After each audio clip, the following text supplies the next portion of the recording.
Good afternoon and welcome. Thank you all for attending today, both here in the room as well as folks who are joining us virtually. And a special thanks to our distinguished panel for their participation in today's event. My name is Richard Nephew, and I serve as the Department of State's first coordinator on global anti-corruption. Corruption has a corrosive effect on any society, eroding trust in government, undermining national security, and thereby stealing from tomorrow for the benefit of a select few today. These impacts are only amplified in wartime, which underscores the importance of today's discussion. We must all recognize that anti-corruption reform and action is difficult work in a conflict environment, and that the United States remains fully committed to supporting Ukraine in its fight against Russia's full-scale and brutal invasion. Nevertheless, Ukraine's fight to secure a democratic and prosperous future will require not only a victory against Russia, but also against corruption. Where Ukraine can make gains in the fight against corruption without undermining the war effort, it should do so. In that vein, I hope that this workshop will help to highlight and examine the strategic importance of fighting corruption in Ukraine, to provide a platform for showcasing recent developments and achievements in Ukraine's anti-corruption efforts, and to discuss steps to ensure Ukraine is successful on anti-corruption reform in the long term. I want to note that we are not covering the role of accountability and anti-corruption in Ukraine's reconstruction at great length, given there will be a panel on this topic tomorrow morning. Nevertheless, this is also a critical topic for the United States. At the State Department, we are working with our international partners and with the Ukrainian government and civil society to ensure that accountability is at the heart of the reconstruction effort. Let me now introduce today's distinguished panel, and we're very pleased to have all of you here with us today. First, I would like to welcome Judge Olena Tanasievich of the High Anti-Corruption Court of Ukraine, HACC, which has nationwide jurisdiction over high-level corruption cases in Ukraine. The HACC was established in 2018 with the support from the United States and the EU. Together with the National Anti-Corruption Bureau and Specialized Anti-Corruption Prosecutor's Office, the HACC constitutes one of the most critical entities within Ukraine's system of anti-corruption institutions. And Judge Tanasievich served as its first chief judge from 2019 to 2022. Next, please join me in welcoming Gizo Uglalava, Acting Director of the National Anti-Corruption Bureau of Ukraine, NABU. Created in 2015, NABU is a central executive agency with a special status responsible for preventing, detecting, terminating, investigating, and disclosing corruption and other criminal offenses within its jurisdictions. And the director is a trained prosecutor and has worked on corruption investigations in both Georgia and Ukraine since 2003. He assumed his current role as NABU's acting director in April of 2022, but has been with NABU as the first deputy since 2015. I would also like to extend a warm welcome to Daria Kaliniuk, the Executive Director of the Anti-Corruption Action Center, ANTAC, based in Kyiv. ANTAC tackles grand political corruption and advocates for anti-corruption reform. And she brings a wealth of experience on anti-corruption issues. During the Euromaidan protests, she ran the Yanukovych.info campaign aimed at freezing assets that former President Viktor Yanukovych and his associates kept in Western jurisdictions and in Western banks. So I'd now like to turn things over to our distinguished panelists. And start off with the first question that will go to each one of my colleagues here. Can each of you please share your views on the current landscape of Ukraine's anti-corruption efforts, what actions you think have been most successful, and which are necessary to continue Ukraine's reform efforts, and how you think the international community can best support anti-corruption reform? And let's start with Ms. Kaliniuk. I think you should have a microphone right next to you. Hello, can you hear me? I was not expecting I will be the first. Usually government representatives speak first. It was a surprise for civil society colleagues. Yeah. First, I would want to emphasize what Samantha Power told today during her address, and I think everyone noticed that there were a lot of talks about case study from Ukraine. That on February 20, when Vladimir Putin declared the war de facto against Ukraine, he mentioned institutions which are represented by Judge Elena Tanasevich and by Gizo Oglava, and by the head of the Special Anti-Corruption Prosecutor Office, who is not here with us. But actually, he told that this is the example how Ukrainian sovereignty is being deprived. All these anti-corruption institutions were established in Ukraine by NGOs controlled by American government, and probably he meant our organization, I don't know, but for the full disclosure, we are not controlled by American government.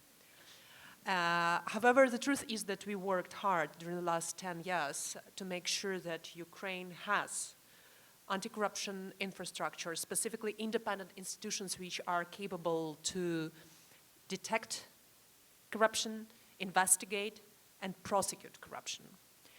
And while there is large-scale invasion in Ukraine, anti-corruption institutions never stopped working.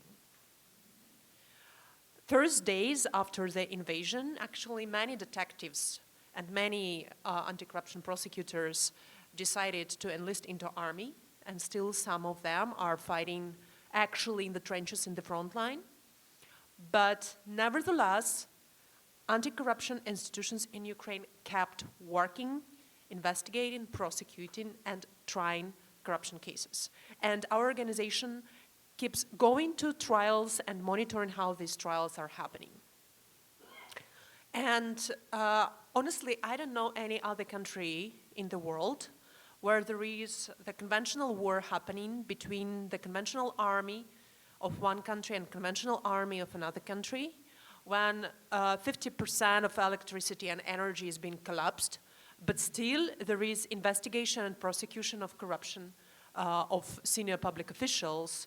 And the most recent case just happened this week, and I think Mr. Oglava will tell more about that. But important changes were made, positive changes. The new head of Specialized Anti-Corruption Prosecutor Agency was appointed in summer, and the leader of this agency showed how important is actually really professional, independent person heading the prosecution agency. And many cases which were blocked for a while when there was no leadership in Special Anti-Corruption Prosecutor Office, and we lacked the head of the SAPO for 2 years. But many cases which were blocked earlier were unblocked, and we have really successful results already, which Mr. Oglava will reflect upon. Still, right now, there is pending selection of the new director of NABU, and according to Ukrainian legislation, NABU director can serve only for 7 years. The previous director finished his term in April. There were probably 100 attempts to get him fired through political purposes, through various pressures on him, but we managed to ensure that he will stay at his position until actually his term is over. And now Mr. Oglava is serving as an active director, but I think that we are very hopeful that within a few months there will be the new NABU director selected, and we have quite strong selection commission. And Karen Greenaway is one of the members of selection commissions here, and despite war, there is ongoing selection of NABU director. What's important to do now, and what we as civil society working now, is to ensure that there is strengthened law on anti-corruption prosecution, which prevents any political reasons for dismissing the leader of this organization, as it's important even during the war to have absolutely uncontrollable from even the most brilliant president or whoever is in Ukrainian government. We need absolutely uncontrollable from politicians and political influences, anti-corruption institutions. So now we are working hard to make sure that we are strengthening institutionally and legislatively this agency. And finally, it's not directly related to anti-corruption infrastructure, but still, based on the success stories of High Anti-Corruption Court, where anti-corruption judges were selected by the commission which was filtering bad candidates, and this commission was composed of foreign judges, and bad candidates were not able to become anti-corruption judges. So based on that example, we have designed and now are successfully implementing the judicial reform in Ukraine. And disregarding war, there are selections going on in the High Qualification Commission of Judges and High Council of Justice.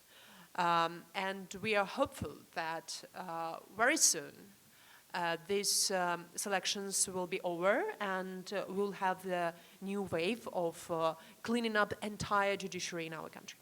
So here's where we are. Thank you. Thank you very much. Judge Tanasievich, would you like to give us your thoughts as to what have been the most successful reform efforts and which do you think are most necessary to be continued? Hello to everyone. I'm so glad to be here and to share Ukrainian experience with you and tell you some information from first hand, actually, to be aware of the situation in Ukraine. I should admit that the High Anti-Corruption Court is quite a young judicial institution. It had been established only in 2019. But in spite of this fact, we've got a lot of things to be proud of. Actually, during these 3 years, in spite of the not that many judges in the court, there are only 27 judges at the first instance and 11 judges in the appeal chamber. We managed to give almost 100 verdicts during these 3 years. In spite of COVID, in spite of the wartime, and even during the wartime, during this international armed conflict, or we can call it differently, but in spite of this period, we managed to give more than 15 judgments. So we never stop. I would like to emphasize that the same situation is in the judiciary system in Ukraine in general. Why it is important? The jurisdiction of the High Anti-Corruption Court is limited with high-level corruption, and just other corruption offenses are under the jurisdiction of common courts. And common courts never stops in Ukraine. Of course, we have some problems in judiciary system. Of course, we need a reform for the judiciary system, and Ukraine works on that now. But in general, all of us are on their places, and we continue adjudicating even during the wartime. I would like to share some information about the situation in the judiciary system of Ukraine now during wartime, that more than 100 court buildings have been destroyed totally or damaged, and more than 10 judges and staff were killed. More than 20 of them were injured. But even in this situation, and especially in this situation, it is not the time to stop. All of us are conscious of the importance of this moment, to continue our job all the time and never stop. Thank you. Thank you very much. Director.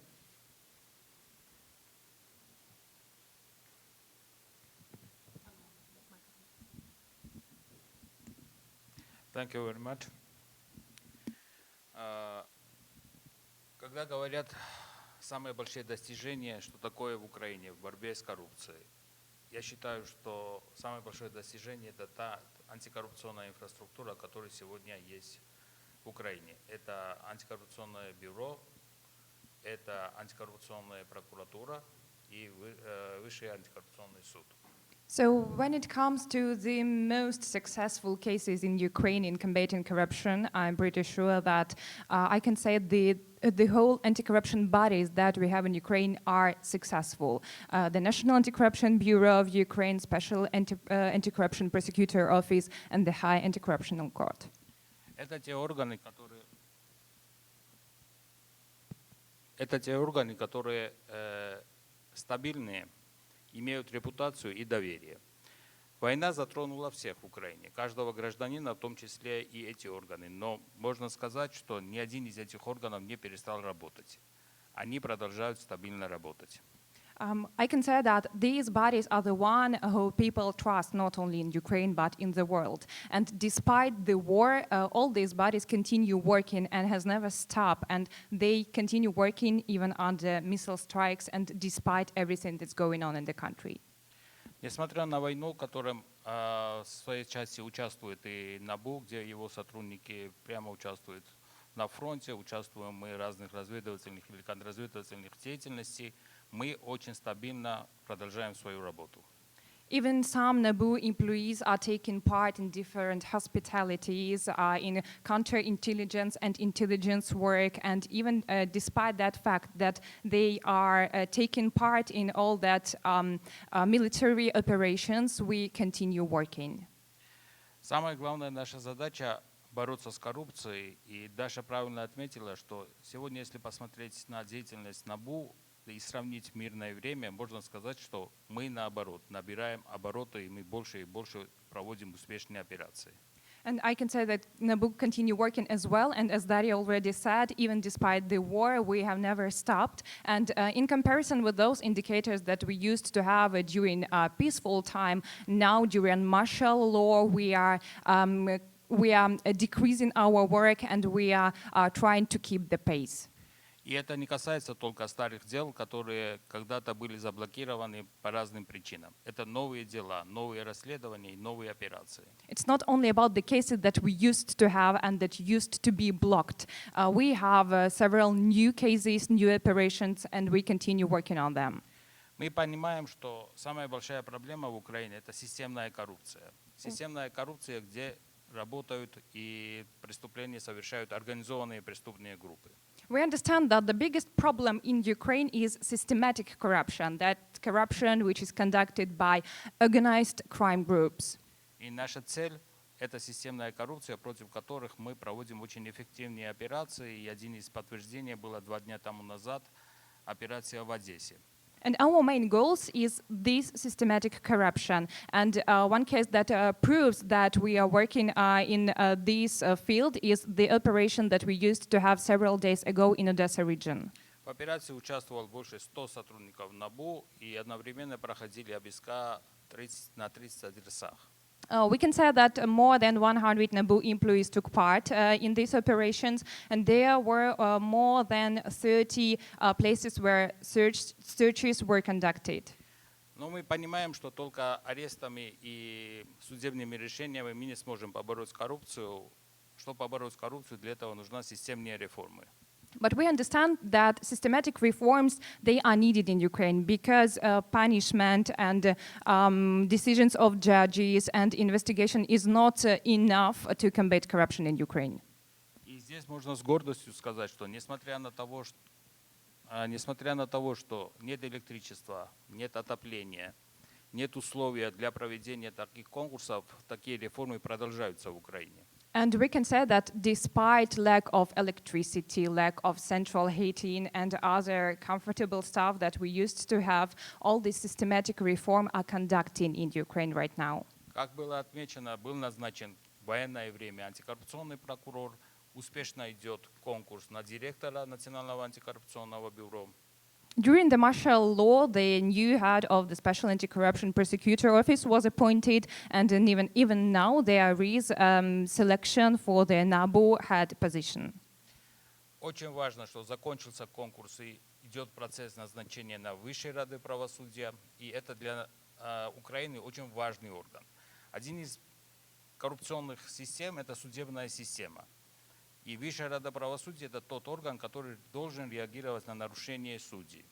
And we know that the selection for the members of the High Council of Justice has already ended, and they are to be appointed. And we understand that it is really important process because one of the problematic moments in Ukraine with corruption is judicial system, and this body is the ones who should react on different violations that judges can do. Успешно продолжается конкурс на Высшей квалифкомиссии судей. And also there is a selection for members of the High Qualification Commission of Judges. И очень важно, что во всех этих процессах очень активно участвуют как наши партнеры, так и общественные организации, в том числе организации, которые представляет ТАШа. And we understand that it is really important that not only NGOs but also international partners are taking part in these selections, and the NGO that Dasha represents are taking part in these selections as well. Я думаю, что кроме российской агрессии сейчас один из самых главных вызовов для Украины – это коррупция. И тест для Украины в части коррупции – это будет следующий этап восстановления Украины после войны. I think that the biggest challenge that Ukraine is facing now and will be facing just after the war is the recovery process of Ukraine. Это вызов, потому что мы все украинцы, в том числе каждый антикоррупционный орган, общественные организации должны постараться, чтобы обеспечить такой механизм восстановления Украины, чтобы не осталось вопросов, что мы в Украине занимаемся коррупцией. This is really an important question, and I do understand that all bodies in Ukraine, law enforcement agencies and NGOs, have to do their best to show to the whole world that there is no place to corruption in Ukraine and it is unacceptable. И если нам все это удастся вместе сделать, это будет большая жирная точка того, что в Украине есть коррупция. And if all of us manage to do it, it will put a full stop in the question if there is a corruption in Ukraine. Я думаю, что мы это сможем все вместе. I think that we will be able to do it all together. Thank you. Thank you.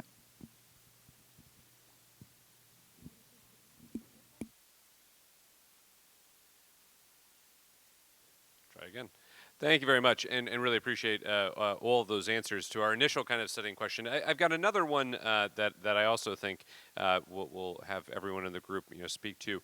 How have you seen strategic corruption play out in the context of the war? How have you combated it? What more can we do? What are the kinds of things that you have seen and the challenges you've seen in the anti-corruption mission in this area that we can point to and that we can continue to support? Judge Tennessee. Thank you. Mr. Uglava actually mentioned only one operation, but I will give you some more information. We have applied to the National Anti-Corruption Bureau of Ukraine and got the information that during the martial law there were registered more than 300 criminal proceedings only according to high-level corruption. And in accordance with the information given by the General Prosecutor's Office, more than 4,000 criminal proceedings about corruption, but lower-level corruption, were registered during the martial law. I think that that is the truth, that a real exam, a real challenge for us will be the period after our victory when we will rebuild, recover our country. But that is the challenge not for Ukrainian citizens actually. That is the exam for public officials, for courts, for law enforcement bodies, and for many other countries. I should admit that from time to time we can see schemes when dirty money, corruption money from Ukraine travels all over the world. And it means that in many countries the financial monitoring is not that good actually, that the ground of this money, yes, it is not controlled enough. And that will be the challenge for all of us. What is especially ridiculous, in several cases, so we examined that dirty money from Ukrainian corruption traveled around the world, and actually the final beneficiary was appeared in Russia.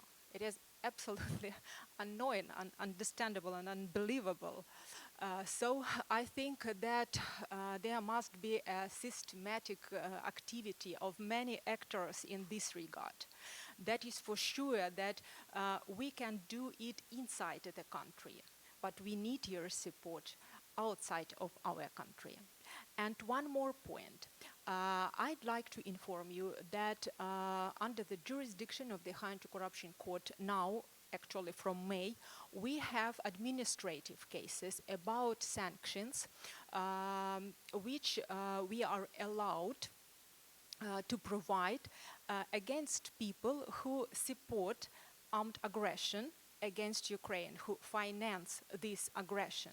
It means that inside Ukraine, we provided such a mechanism that people, including citizens of the Russian Federation, who have assets in Ukraine, can be deprived of their assets, and these assets should be transferred to Ukrainian income to recover our country after this horrible war, to help Ukrainian citizens to rebuild their lives.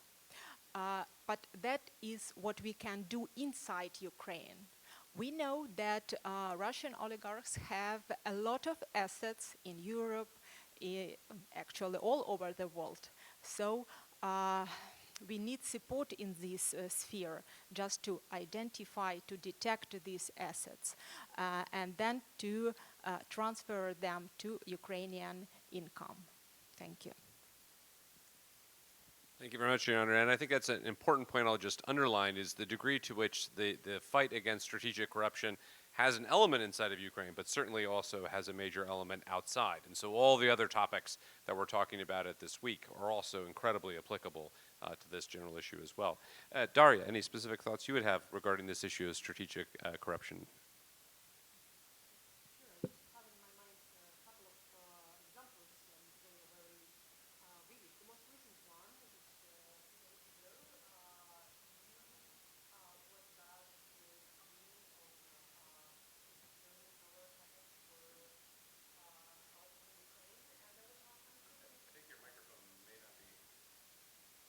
Hear me? Okay.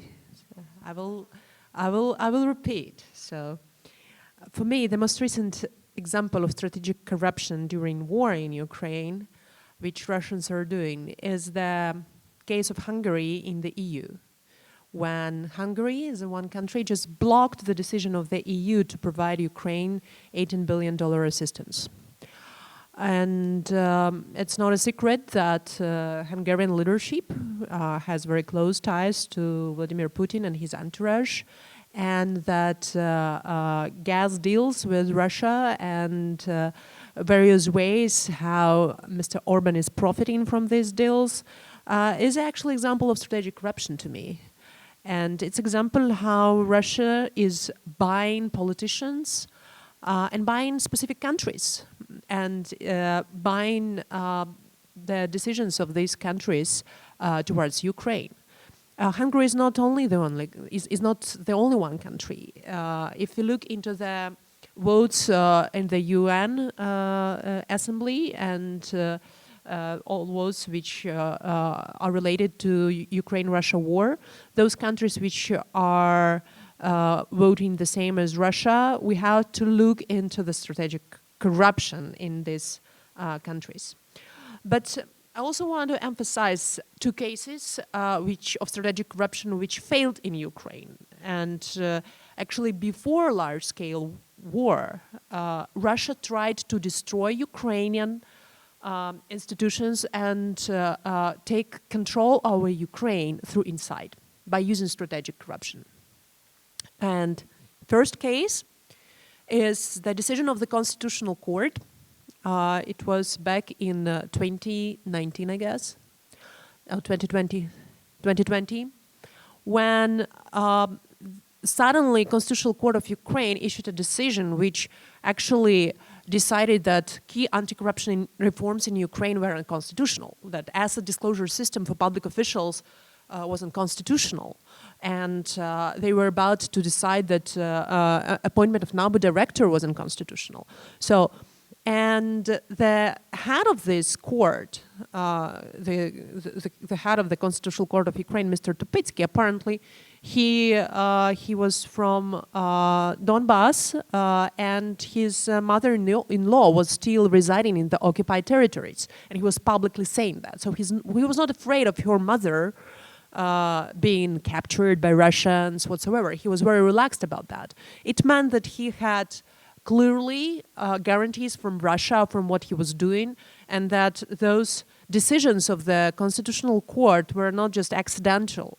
They were very strategically put by inside agents of Russia in Ukraine, and I'm more than convinced that they were financed by Russia. But the good thing about that was that President Zelensky didn't like that. And all those decisions were revoked, and finally we are now in the moment where we are very close to the reform of the entire constitutional court. And Mr. Tupitsky is somehow away from Ukraine. He ran away. I don't know, probably we have to ask Gizo why he ran away. Yeah.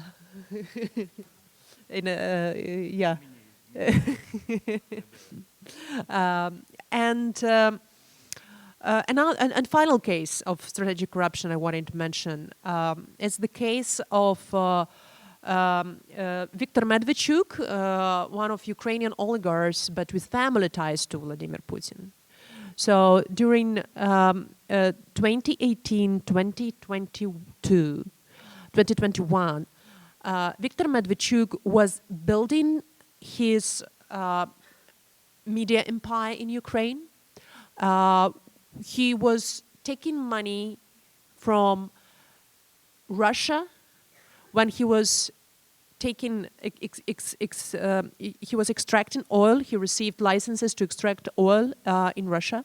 And then he was using money from these profits to feed and to fund all his media empire, to spread lies and spread pro-Russian propaganda, including attacking anti-corruption institutions and civil society organizations and the United States and NATO, and saying that Ukraine is losing, oh my God, Ukraine is losing sovereignty, just trying to reform itself. And basically, is he still member of parliament? Well, he was a member of parliament. He was running a very important and strong political party. He was receiving all that money from Russia, from extracting Russian oil, and the money he received through the chain of shell companies in Cyprus, in gray zones like Belarus, and that was actually performed for a few years until Ukraine finally blocked his TV channels. And after full-scale invasion, Ukrainian agencies arrested the guy. And we exchanged him for about 200 prisoners of war. So at least for some good purposes, we exchanged the example of strategic corruption. We saved lives of about 200 people. But these cases which I'm mentioning, these are vivid examples how strategic corruption was used in an attempt to destroy Ukraine from inside, but failed. And if it was happening in Ukraine, it means that it is still happening in many countries in the world. It is still happening, and there are attempts and will be attempts in the US. It is still happening in EU, like vivid example of Hungary, but I'm pretty sure that there are in many other countries. And administrative power mentioned today the far-right parties in France. And it's happening also in the in the global south. In Venezuela, in Sudan, in countries across the world. So, but when Russia is using strategic corruption is the first step. The second step is actually violence, tortures, kidnapping, hanging people, raping people, And this is the way how close strategic corruption is to genocidal, violent war. But I'm very glad that Russia failed to destroy Ukraine from inside, and I hope that Russia will fail to destroy other democratic countries from inside by using its strategic corruption. Thank you. Thank you very much. And Director, the same question back to you.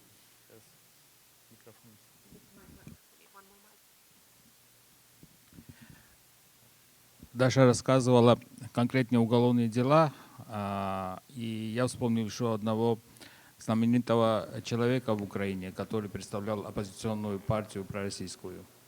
Dasha said several about a case that was real in Ukraine, and it reminds me of one case that we also had, and it was a representative of some oppositional parties in Ukraine. Такой был депутат Сергей Деркач. There was a man called Sergei Derkach, MP. Да, которые следили за информациями в Украине.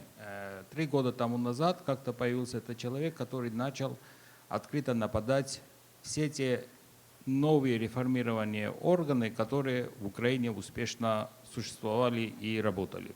He appeared 3 years ago, and he had been keeping an eye on everything that is going on in Ukraine, and he tried to do his best and in attacking different anti-corruptional bodies. После войны у нас появилась информация, мы начали расследовать, и в рамках коррупционного расследования мы выявили, что человек, который занимался коррупцией в Украине, параллельно был сотрудником спецслужб России. So he became a part of our interest, and we started an investigation, and during different operational work we understood that this person was a part of different counterintelligence services in Russia. И самое интересное в этом деле было то, что деньги, которые он коррупционным путем зарабатывал в Украине, использовал для достижения разведцелей, которые у него стояли с российских спецслужб. And that money that he earned in Ukraine, he had been using by providing and finding information for Russian special services. Поэтому коррупция один из проблемных вопросов и я считаю, что один из самых слабых мест для любой страны, не только для Украины. That's why I think that systematic corruption is a weak point for every country, not only in Ukraine. Поэтому вот этот пример Деркача показывает, что когда мы расследовали коррупционные дела, выявили сотрудника спецслужб. So this case shows that when it comes to corruption, it's not only about corruption, it can be about special services as well. Thank you. Thank you very much. We've stolen another mic, so we're capable of doing this. Director Uglava, actually, I'd like to stay with you for a moment. Since the war began, of course, there's been a great deal of foreign assistance flowing into Ukraine in the forms of funding, equipment, and humanitarian aid. Can you speak to some of the work your agency is doing to safeguard this assistance from corruption, especially because in the context of thinking about future reconstruction efforts, of course, I think you might have a wealth of information to provide us to next steps when we think about this. Мы все украинцы благодарны того, что помогали, поддерживаете нас, и с другой стороны, это большая ответственность для украинцев. The whole Ukrainian nation is really thankful for all help and the support that you have given, and we understand that on the other hand, it is a big responsibility for us. Во многих международных встречах мне задают вопрос, крадут ли гуманитарную помощь, крадут ли оружие, которое передается Украине. During all the international meetings that I have, I'm always asked if any kind of humanitarian aid or weapon had been stolen.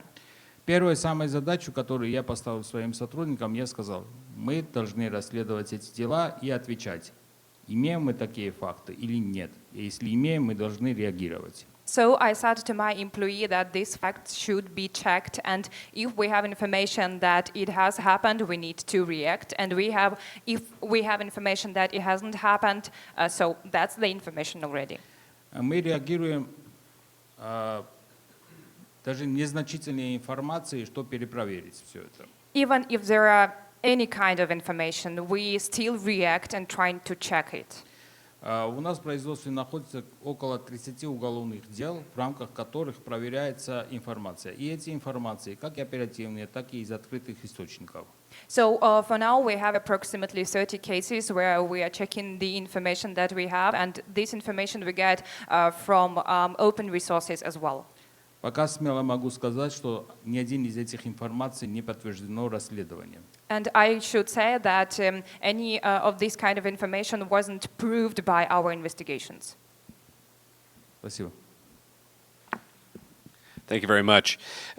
Judge Tanasievich, you've already given us a lot of insights, I think, into the difficulties of administering justice during wartime. But yesterday we had some other conversations, talking about the level of cooperation that you have working with the Ministry of Defense and with defense forces, and that you have without the rest of the government in terms of administering justice in wartime. If you could share with the group a little bit, some of the experiences you have and some of the lessons you have, and certainly, some of the insights you have into the difficulties, but also the successes you have in this. Well, Ukrainians knew that this large wide invasion would happen. But believe me that it is impossible to be ready for that. In spite of these knowledges, that was a mess in a country during first several weeks. No one knew that this invasion would start not only from the Russian Federation, but also from Belarus. That was a very big surprise, and only thanking to the armed forces of Ukraine, the capital is still free. The capital still belongs to Ukraine. During these first several weeks, that was a main task to survive, actually, to survive yourself, to survive your family, and of course to survive your court, as far as all of us are conscious of the oath which we have given to Ukrainian people. So, what should I admit? That thanking to COVID and to COVID experience, we were absolutely ready for remote justice. In spite of the fact that a lot of judges had to move from Kiev because that was too dangerous to stay there. But by the way, a part of judges stayed in Kiev. That was their position, civil position, to stay there. But in spite of this fact, we managed not to stop our activity. We never stopped administrating justice. Even when judges were in different regions of Ukraine, we connected with the court by the video conference and continue administrating justice. Of course, a lot of hearings were postponed, but urgent questions were solved without any breaking of law. A month later, we had an opportunity to go back to Kiev when the armed forces of Ukraine threw Russian army away from the capital. And actually, from that moment, I should emphasize that we have the same the same agenda each and every day, the same working time each and every day, from morning till night, as it was before the wartime. We work every day. We managed to gather all the accused people. We use widely video conference connection, not to stop. And as a result, during this period, during the martial law, as I have already told, we managed to give 15, as far as I remember, judgments. That is a result. And what is very important, that Ukrainian people can see that we continue administrating justice, we continue hearing the cases, and it means that the fight against corruption is continued also, actually. Is it difficult? Of course it is. From time to time, we need a support from each other, from our family. Sometimes it is difficult to explain your family why you cannot leave the country now. It is difficult to explain your parents why you must be in Kiev. But thanking to their support and thanking to the armed forces of Ukraine one more time, I will highlight it, we have this opportunity to continue our job. Thank you very much. And this may be the only panel you hear in which the words "Thank you, COVID" are uttered with entire sincerity. But I appreciate the point, actually, as you think about both this and other challenges. It certainly is an element of what we all learned. Ms. Kaleniuk, you had a leading NGO in an extraordinarily difficult environment, especially for our civil society colleagues who are joining us here as well as online. Can you share some of your thoughts on how a vibrant civil society can be mobilized to promote reform and prevent backsliding, especially during a conflict? And give us a sense of your views, what's worked well or not worked well in the Ukrainian context. Well, can you hear me now? For Ukrainian civil society, it was, before February 24, usually people would think that there are just a couple of dozens of NGOs, national-based NGOs and regional-based NGOs, and this is the civil society. But after February 24, entire Ukraine became civil society. Like, everyone found its role. Someone is cooking food for relocated people. Someone is delivering drones to the army. And someone is buying all the old and new cars in Europe. In Europe you can't find actually old cars of certain kind, like pickups. And because all of them are now in Ukraine, they were bought by volunteers and delivered to Ukraine. So if you ask any Ukrainian, he or she is definitely doing something for Ukraine to win the war. In terms of fighting corruption during the war, a year ago, in our organization, in Anti-Corruption Action Center, we were celebrating our 10 years of our work, and we decided, okay, let's do something big. Let's finally make a paper. Let's say reforms during the window of opportunities. What works and what doesn't work on the example of Ukraine when there is the change of the government. And the change of the government happened in 2014 when President Yanukovych ran away from the country, Revolution of Dignity won, and when actually Vladimir Putin started war. War started in 2014 with occupation of Crimea and some regions in the east of Ukraine. And we built quite a comprehensive paper with our theory of change, and we suggested that during the change of regime, when there is the hope for democracy to develop in the transition country, you have to seize the moment and to advocate for very particular tools, like tools for increasing transparency, for public procurement transparency as a disclosure system, tools for building institutions, separate parallel institutions which can investigate corruption. So we reflected our mistakes, we reflected that it's important, absolutely important to focus on the entire reform of entire judiciary.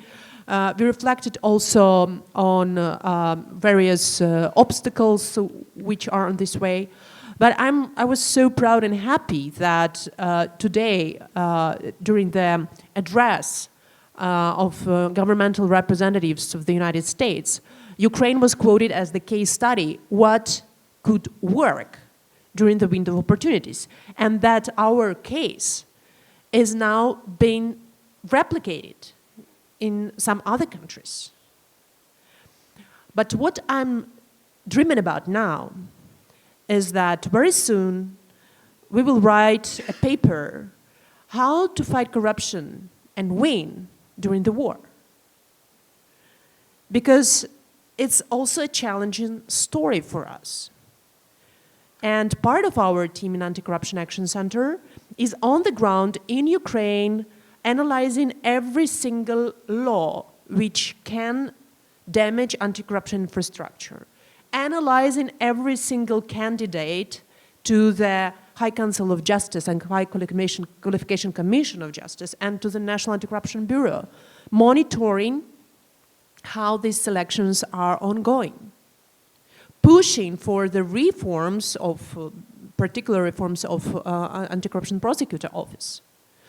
Part of our team actually is advocating for everything Ukraine needs to win the war, going from country to country and asking why we don't have enough fighter jets, why don't we have enough modern tanks, why don't we have enough armored vehicles to win the war. And honestly, when I'm in Washington the 6th time this year and people are asking, oh, you again, what are you doing here? I usually respond, I really want to go back home to Kyiv and monitor how my government performs and focus on building better reforms, bigger reforms in anti-monopoly commission, in other sectors, ensure proper reconstruction of Ukraine. I don't want to intimidate your governments for not helping enough Ukraine. Really, help us finish Russian aggression in Ukraine, and we go back and build democracy and finish building democracy in Ukraine. So this is actually the challenge of Ukrainian civil society, to watchdog your government during the war while advocating internationally for everything Ukraine needs to win the war. Well, thank you very much. And I'll just say, for the record, I've never asked, you again. So I do think that you make an incredibly important point, though, and I want to crystallize this for everyone in the room.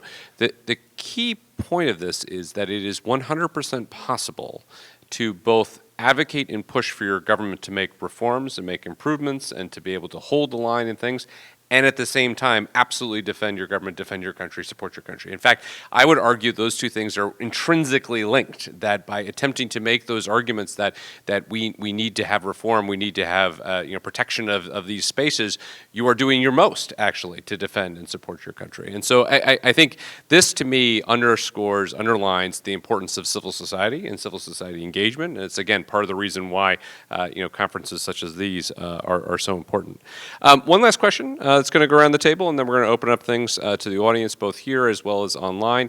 I've got colleagues who will go around with microphones for folks in the room and for folks who are online. I think we have told you how to submit comments, and I'm looking at people who just told me we have. So you should be preparing those comments for us now. We'll go down the line, starting with the director and then moving this way.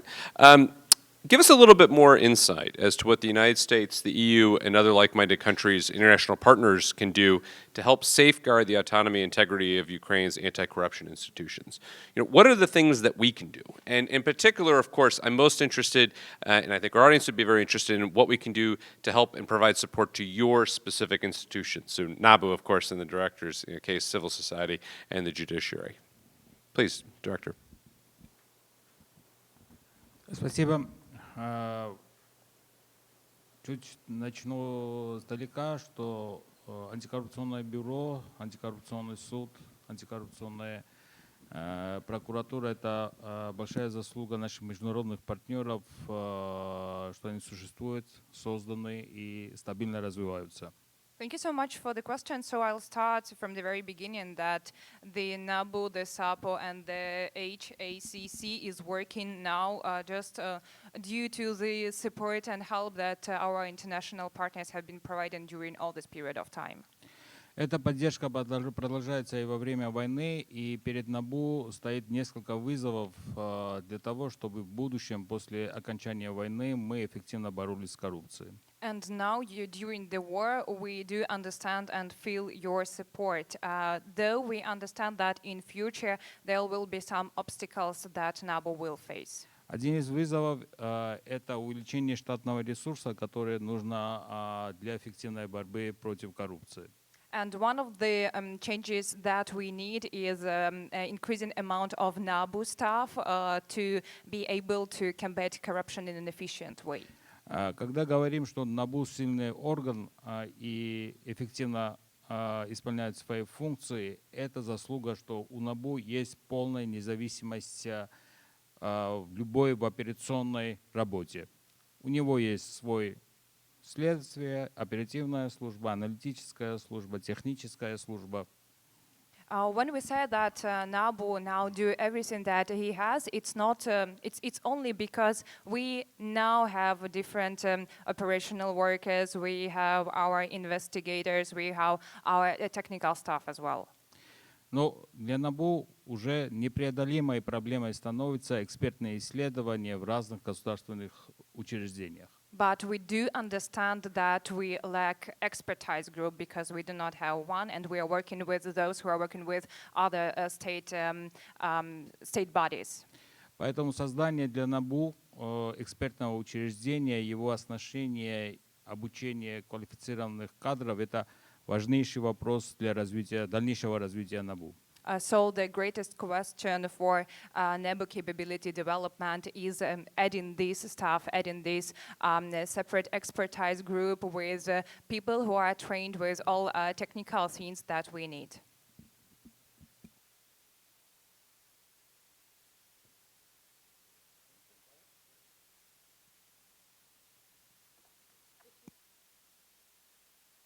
A few points on this question.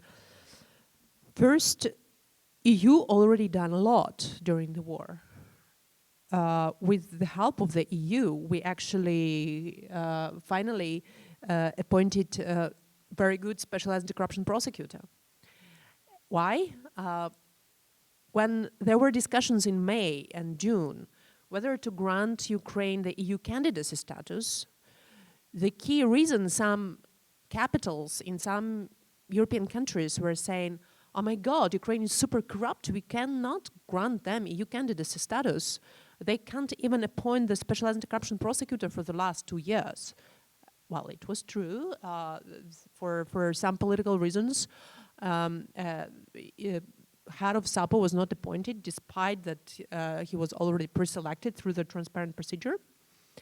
But what we've done as anti-corruption activists, anti-corruption organization, we traveled to every single capital in EU, which was considering not granting EU candidacy status and using this reason, explaining them that Ukraine is not the most corrupt country in the world, that Ukraine successfully achieved important results, and that we will force Ukrainian government to appoint anti-corruption prosecutor office, but please grant first EU candidacy status because Ukrainian people deserved it with their blood in the front lines. And we were so glad that EU decided to grant EU candidacy status, and our argument was important for many decision makers in countries like Denmark, like Sweden. And what the EU did, they put the list of 6 reforms Ukraine needs to perform to come to the next step for the negotiations for the EU accession. And one of these steps was the appointment of already pre-selected head of SAPO.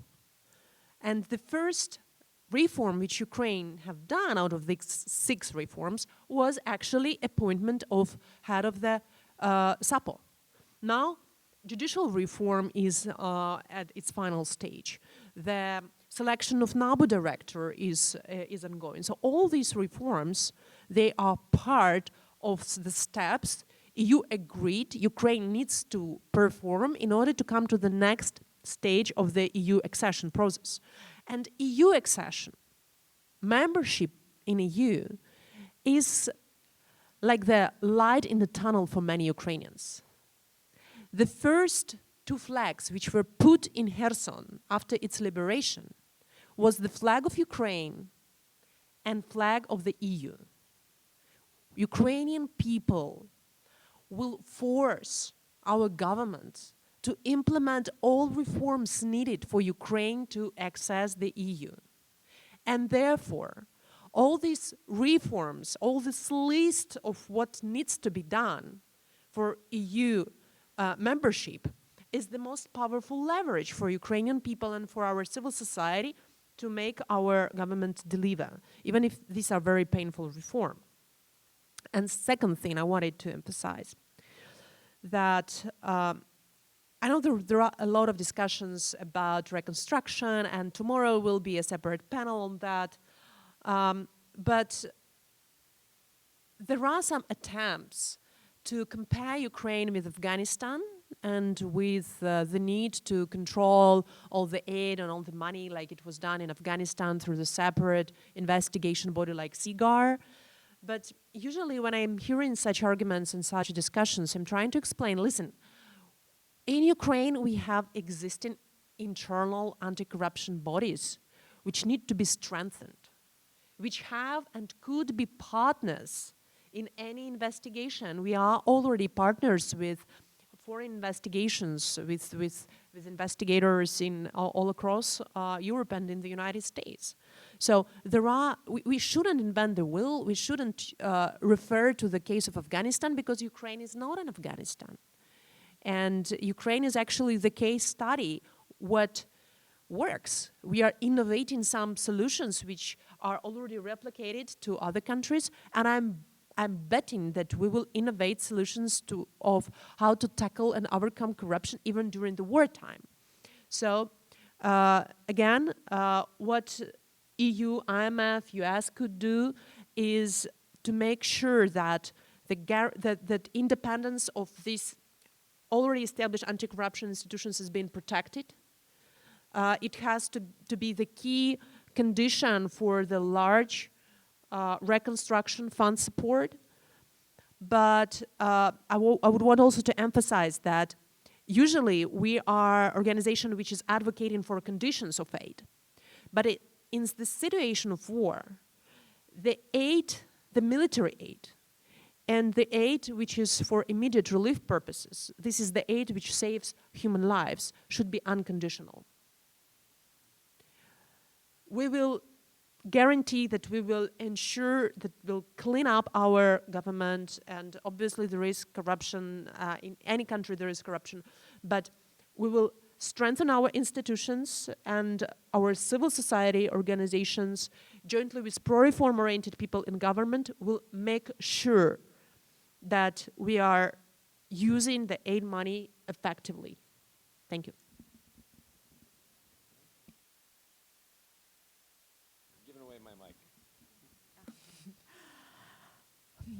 My panel mates have already mentioned the judiciary reform in Ukraine. Ukraine decided that it is not the time to stop this reform. We continue reformation of the judiciary system. And that is really good because, unfortunately, we should face the fact that we have judiciary corruption in Ukraine. But what is very remarkable for me, that there are almost 5,000 judges in Ukraine, and we have less than 10 guilty verdicts against judges. It means that the judiciary system works each and every day for Ukrainian citizens. Yes, it must be reformed, but we have quite strong, as for me, judiciary system. Let's be honest, is only judiciary corruption exists in Ukraine? Of course not. And that is a very small part of corruption, actually, especially taking into account the amount of money. Yes, we should pay our attention also to executive power in Ukraine.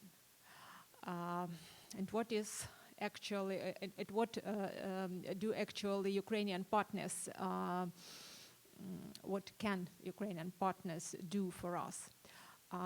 Well, a lot of countries, there are a lot of countries in the world who which have a low level of corruption. It means that they have quite good legislature to prevent corruption.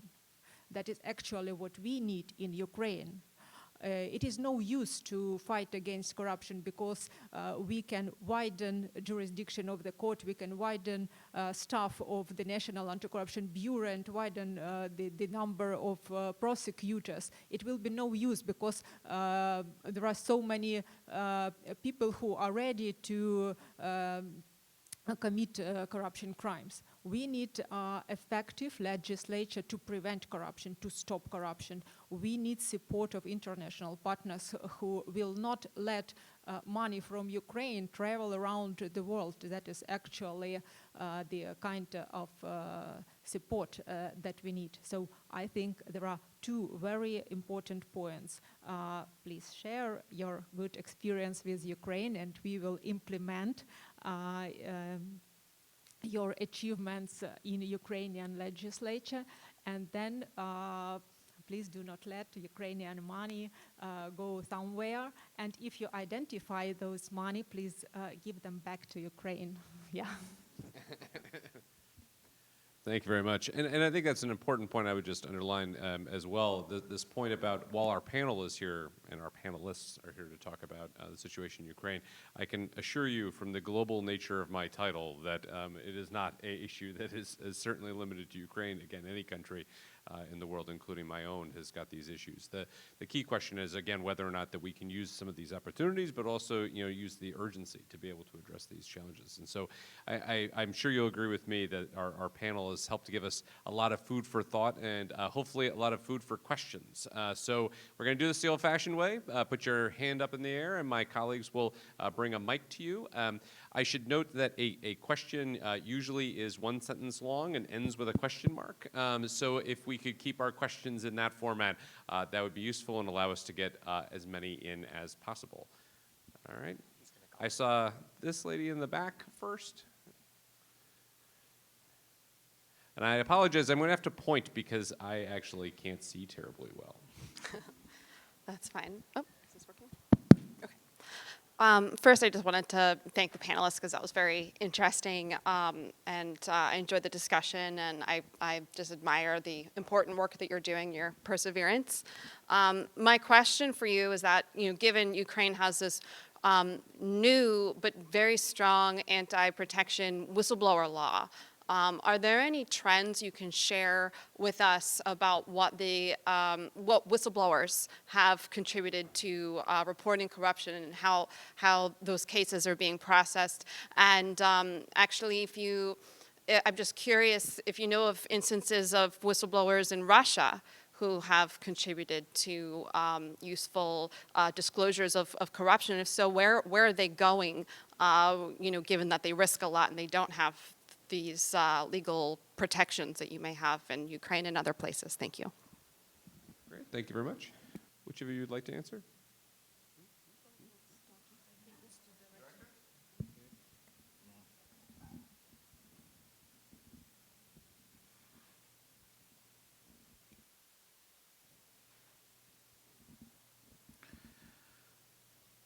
Как я правильно понял вопрос, касалось, какое влияние было России в сфере коррупции в Украине. Заявители коррупции, как они защищаются в Украине, и есть ли интересные кейсы защиты украинских, и таких защиты такой нет в России. Есть ли у вас какая-то информация об заявителях коррупции в России, как они защищают? В Украине есть несколько законов, которые защищают заявителей и тех людей, которые сотрудничают с правоохранительными органами. There are several laws in Ukraine which protect the rights of people who said that there is a crime, a corruptional crime, and whistleblowers. Этот закон очень важный для нас, и антикоррупционное бюро очень часто использует возможности этого закона. These laws are really important, and the National Anti-Corruption Bureau using the opportunities which these kinds of law gives to us. Конечно, я не могу рассказать вам кейсы, которые мы сделали, потому что Если я это все буду рассказывать, это будут раскрывать их имена, фамилии, и это касается их безопасности. Of course, it's not possible for me to share information about certain cases because if I do it, I will tell you the information about their names, their nationalities. So Я могу сказать, что мы иногда, когда это нужно, используем свои международные контакты и используем возможности международных партнеров. but at the same time, I can say that when it is needed, we can use our international contacts and information that our international partners provide to us. Поэтому эти люди доверяют нам, эти люди сотрудничают с нами. So these people trust us and they cooperate with us. Что касается с Россией, я, наверное, некомпетентный буду сейчас отвечать, какая ситуация в России. And when it comes to Russia, I do not have enough competence to answer your question.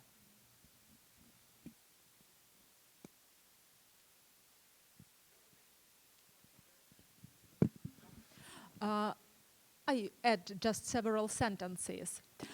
In Ukraine, we have such a legislation according to which the whistleblower has actually a procedural status of a witness. So if this witness is a secret one, so we obtain testimonies from this person, not identifying him, his or her, him or her. We have a special procedure for that. That person is situated, yes, in another premises, and we can only hear this person, and the voice of this person is changed by the equipment, special equipment. If this witness is open for us, for example, that was not secret operation, yes, and actually the accused person knows and can identify this witness. So we interrogate this witness in the courtroom. But if this witness applies to the court with an application and says that I feel that I am threatened. Yes, there are so many different events around me and so on. We apply to the National Anti-Corruption Bureau of Ukraine with a special judgment. They make an assess of risks and actually they decide how to protect this whistleblower. Thank you very much. Gentlemen? Если можно, я на русском задам вопрос господину Уголову. Кто-то переведет, если можно, ваш ассистент переведет, чтобы люди понимали. Переводите, пожалуйста. Я хочу задать вопрос господину Угулавы. Я бизнесмен с Азербайджана, но работал в России, в Украине, в Грузии. И те реформы, которые проводили вы во время Михаила Саакашвили, я помню в Грузии, и Грузия добилась больших успехов. И я сегодня верю, что Украина близка к этому, и Украина добьется больших успехов. Я просто хотел задать господину Уголову вопрос. А как вы смотрите на коррупционеров, президентов, которые помогают сегодня путинскому режиму и также спокойно работают в Украине, зарабатывают деньги? И это я говорю про господина Алиева, который сегодня также, как и в Украине Путин сотворяет, также он с Арменией это происходит. И коррупция на весь мир, все это знают и понимают. Но тем не менее, алиевские компании продолжают в Украине работать, это Сукар, и как и этнические потом преступные группировки. Я вам, если вы захотите, попозже могу подойти, дать много информации, сотрудничают с Украиной. И как вы на это смотрите, и как вы будете бороться с этим? So the question is directed to Mr. Uglava. I'm a businessman and I used to work in Russia and Georgia and Armenia. And the question is that what do you think about the presidents who are corrupted? And I'm talking precisely about Mr. Aliyev. He is the one who is supporting Putin regime, but he is still on his position. So what do you think about his activities and what should we do with this kind of politicians? Я что происходит в Азербайджане не могу сказать, I do not know what's going on in Azerbaijan, но название компании, имена, фамилии, которые вы озвучили, у нас нет информации, что они коррупцией занимаются в Украине. but the names that you said and the companies who this person is related to, unfortunately, we do not have information that they are related to any kind of corruption. Если они совершали коррупционное преступление в Азербайджане и нужна наша помощь, мы со своим коллегам всегда рады контактировать и помогать. If they has done any corruption actions in Ukraine, we are ready to work, but we do not have such kind of information for now.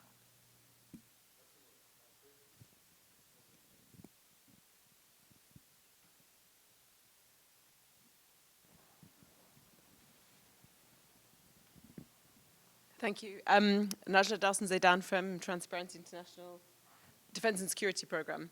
So our partners, civil society partners in Ukraine in recent years have reported improvements in anti-corruption measures in the defense sector.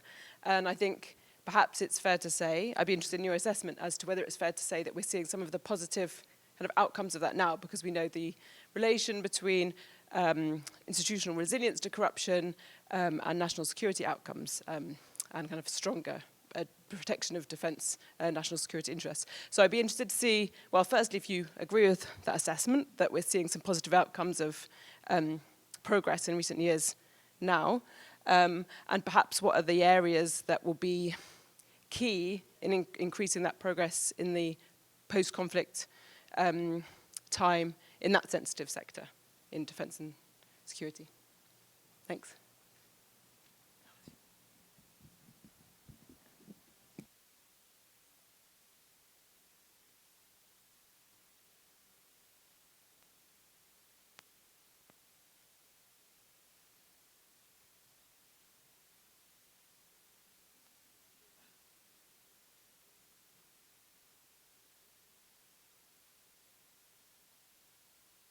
Sorry, I was not sure that I have understood, but hopefully. During last 8 years, we cleaned up a lot of institutions and sectors in Ukraine. Not entirely, unfortunately. And I think that the fact that Ukrainian armed forces were able to hold the line, not just for 3 days and more, but for already 9 months, is a result of these cleaning up performances. I think we could have performed even better if we had finished that work. Because in security and defense sector, a lot more could have been done. And honestly, what I regret about for particularly our organization work in the last 8 years is that we didn't focus enough on defense and security. We focused a little bit on the reform of the intelligence service of Ukraine, SBU, but it was not our key focus. So now we are digging deeper into the security, defense, infrastructure in Ukraine. We see what could be done more, what mistakes were done, and we are learning on the mistakes. And while the train is going, we are repairing our wheels. While we are fighting the war, we are performing also changes and important reforms in security and defense sector. It is hard to do during war. It is hard to do when you are under the microscope of entire world, when your aid depends on what is actually being performed in this sector, but it's possible to do. And I would want to reassure you that there are a lot of players, positive players inside the government, inside of our security and intelligence infrastructure, who are working hard to do the reforms now. Thank you for your question. All right, we're now into what I call the lightning round. Since we're almost done and we're almost out of time, we're going to take the last 3 questions. I'm going to insist that they be questions, very short. The gentleman in the back, and then we've got two folks up here, and then we'll turn it over to the panel. All three questions at once. Okay, really quick. Yeah, can you hear me? 20 years ago or so, I spent my time investigating the complicity of the oil and banking sector in bankrolling and financing mass death and destruction in Angola. When I look at the corrupt relationship between the oil sector in particular in Russia and the implications of that, namely the enhancement of a kleptocratic state which is now attacking its neighbor, I'd like to ask, what do you think should be done about the complicity of these companies to address this so we don't see this repeated elsewhere? Thank you. All right, thank you. And then one up front. Thank you all for your points. Can you hear me? Yes. A quick question on how you as national institutions engage at the lower levels, so regions, amalgamated communities, and localities, which are seeing an awful lot of activity right now. And it'd be interesting to understand how that works, or if that's something to be developed further. Thank you. And then our last question. Thank you very much, and I want to thank this panel for doing such an extraordinary job of demonstrating how Ukraine is fighting for freedom from corruption as a sovereign nation. The question is, how, going forward, do you think you can capture that sovereignty, that independence that you have both demonstrated and fought for, by putting it in a structure which says to the world, we got this. We are going to champion the fight against corruption in our own country. We will lead it, we will own it, and we will continue to strengthen the institutions that support it. And while we want you to help us with best practices and tools and support, we got the leadership role, and we're going to take it into the future. Great, thank you very much. All right, so we'll go in this order. So I'll turn things over to Judge Tanasiewicz. Feel free to answer any and all of those questions as you go forward, and then pass the mic down, and then we'll wrap things up. Well, that is cool that I'm first. So I will give an answer to this very nice lady about different levels which exist in Ukraine. As I have already told, and I will tell about only the judiciary system in Ukraine. The Anti-Corruption Court is a specialized court, and our jurisdiction is widened over the whole territory of Ukraine. It doesn't matter where the crime committed, that will be under the jurisdiction of the Anti-Corruption Court if we are talking about high-level corruption, about members of parliament, about members of government, about prosecutors, about judges, about directors of big state corporations, and so on. If we are talking about other corruption offenses, that would be the jurisdiction of the Common Court of Ukraine. That is why it is really important to finish the reform of the judiciary system, to be sure that when we are talking about corruption offenses, and doesn't matter what the level of them is, there will be justice, and there will not be the place for impunity. My turn. If I understood correctly, the question on oil and complicity of state-owned companies who extract natural resources in Russia, this is what I have understood. And a question, well, first of all, I would like to say that companies in Russia which extract oil and gas are just extension of the state. And they play the role of spreading strategic corruption across the world. They are participating and they are enabling this genocidal war which is happening in Ukraine. This is the way how to treat these companies. And I'm glad that some of them were sanctioned. I hope that those companies which are violating sanctions will be punished, prosecuted, investigated, and the proceeds seized and forfeited will be returned to Ukraine in order to arm Ukraine and in order to rebuild Ukraine. On the question about how to ensure we are winning fight with corruption during the hard time of war, well, first of all, we need to win the war, the real war. And we're not talking here a lot about the actually real conventional war, but Ukraine is a very hard condition. We are entering the winter. The winter is for 3 months. It's -5 in Kiev, and 50% of our energy infrastructure is destroyed. People, I just called my mother. She said, okay, for 4 hours I didn't have electricity, heat, and water, but I have a very warm blanket, so I'm fine. And this is like in most cities of Ukraine. A few more strikes from Russia, successful strikes in our infrastructure, and it will be not 4 hours per day. It will be, I don't know, every day, during all days, without electricity, without energy, without water. And if there is -5, it would mean that entire pipelines which are providing water to warm houses will be destroyed and damaged. And it would mean that there will be a few million Ukrainian refugees again at the border with the EU. We shouldn't forget about that.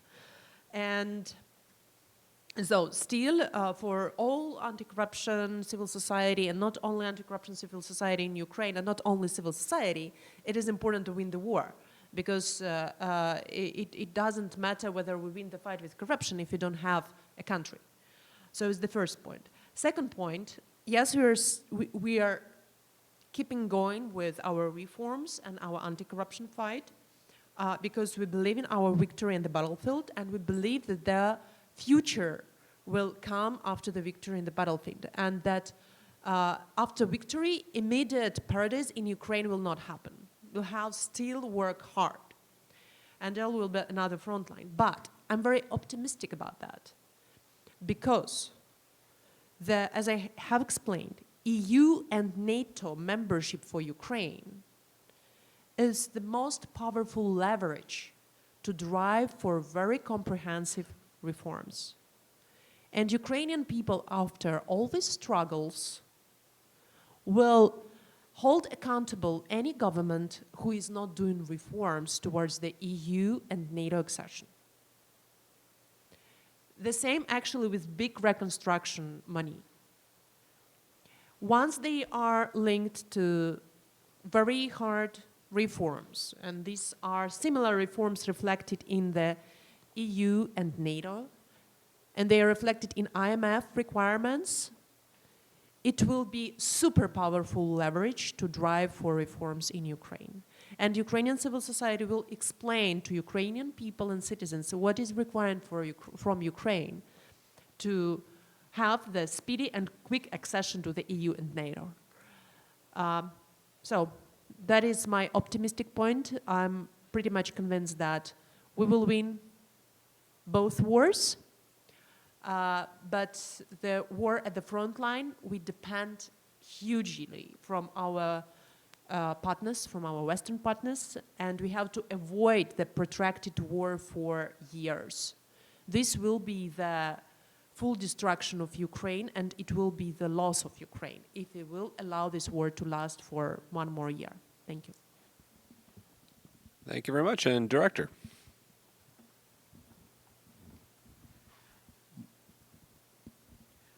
Мы уверены, что победим. We are sure that we will win.